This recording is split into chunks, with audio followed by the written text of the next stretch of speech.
சுதந்திர 77 ஆண்டு விழா முடிஞ்சு நம்ம 78 நோக்கி நகர்ந்துட்டுருக்கோம். அப்படி தானே? இல்லை உங்களுக்கு நீங்கள் நினைப்பீங்க, ஆஹா சரி இப்போ எல்லா மிஸ்ஸும் பேசிட்டாங்க, சரி அப்புறம் நம்மளுக்கு இதுக்கப்புறம் சாக்லேட் கொடுத்து நம்மளை வீட்டுக்கு அனுப்பிடுவாங்க. உங்களோட சின்ன பிள்ளைங்க தானே, உங்களோட விஷயத்த நான் தப்பாக சொல்லலை.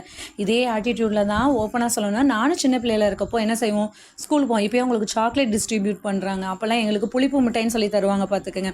அதில் orange colour, white colour, green colour வரும். ஆஹா உனக்கு ஆரஞ்சா எனக்கு க்ரீனா, எங்களுக்குள்ள இந்த ஆர்குமெண்ட் செக்ஷன் தான் மூவ் ஆகிட்டு இருக்கும். ஆனால் நம்மளுக்கு அந்த சுதந்திரத்தை பற்றின விஷயங்கள் வந்துட்டு எந்த மிஸ்ஸை சொன்னால் நம்ம மைண்டில் ஏற்றுக்காமல் ஒரு விளையாட்டுத்தனமாகவே இருக்கும்.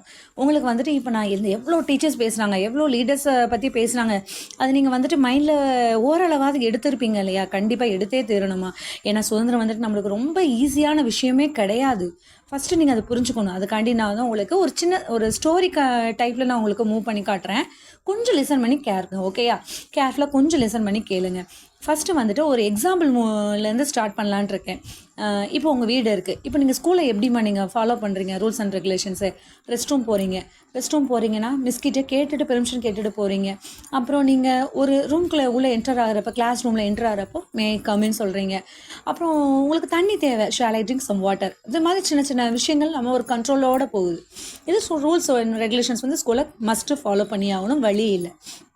ஆனால் இதே இது உங்கள் வீட்டில் இப்படி தான் கேட்பீங்களா? உங்கள் அம்மா கிட்ட தண்ணி வேணும்னு சொல்லி கேட்பீங்களா? நோ. அப்புறம் வேறு என்ன? ஏன் அது உன்னோட வீடு, உன் இஷ்டத்துக்கு வீட்டுக்கு போகலாம், உனக்கு வரப்போ ரெஸ்ட் ரூம் போய்க்கலாம், உனக்கு தேவைப்படுறப்ப தண்ணி குடிக்கலாம். உங்கள் வீட்டில் திடீர்னு ஒரு ஸ்ட்ரேஞ்சர் உள்ளுக்குள்ளே வந்துட்டான். ஸ்ட்ரேஞ்சர்னால் யார்? உங்களுக்கு முகமே தெரியாது, ஒரு கரடு முரடான ஒரு ஆள் உங்கள் வீட்டுக்குள்ளே வந்துட்டான்.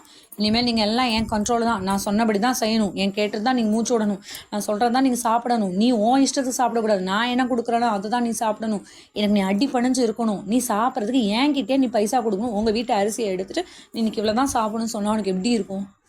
அப்படி தாமல் நம்ம இந்தியாவை ஒரு பிரிட்டனுங்கிற ஒரு நாடு நம்மளை ஆட்சி பண்ணிச்சு.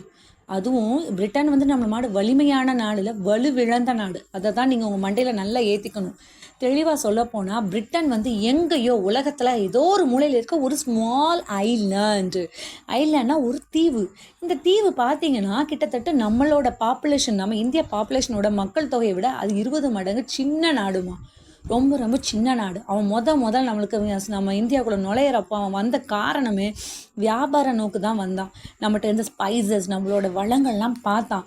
ஃபஸ்ட்டு வாங்கிட்டு போகலாம், டேக்ஸ் கொடுத்து வரியை கட்டிட்டு நம்மகிட்ட இருந்து பொருள் வாங்குவாங்கல்ல கடையில், அது மாதிரி தான் உள்ளே நுழைஞ்சாங்க இந்த பிரிட்டன். ஆனால் 400 ஆண்டுகளுக்கு முன்னே நடந்த விஷயம் என்னன்னா, இங்கே உள்ள ராஜாக்களோட அந்த படைகளை பார்த்தா, யானைப்படை, குதிரைப்படை, ஒரு ராஜாக்கள் இவ்வளோ செல்வ செழிப்பாக இருக்காங்களா, நாட்டு மக்கள்கிட்ட இவ்வளோ வனங்களா என்ன அப்படின்னு சொல்லிட்டு. அப்போ வந்துட்டு இந்தியா வந்துட்டு ஒரே நாடாக இல்லை. ஏன்னா நிறையா ராஜாக்கள் இருந்தாங்க, மன்னராட்சி. அப்புறம் ஒவ்வொரு கிங்கும் வந்துட்டு அவன் தோத்த கிங்கிட்ட இருந்து அவனோட நாடை வாங்கிக்குவான். அப்போ இந்த ராஜா கிட்ட இந்த நாடு இருக்குன்னு நம்ம சொல்லவே முடியாது, அப்படி தானே? அப்படி ஒரு ராஜாங்கத்தெல்லாம் பார்த்தோன்னே ஆஹா, நம்ம இதுக்கு ஒரே விஷயம் என்ன பண்ணணும், டிவைட் டு லிவ். அப்படின்னா நம்ம பிரிச்சுட்டு அதுக்கப்புறம் இவங்கள்ட்ட இருந்து வாழணும்.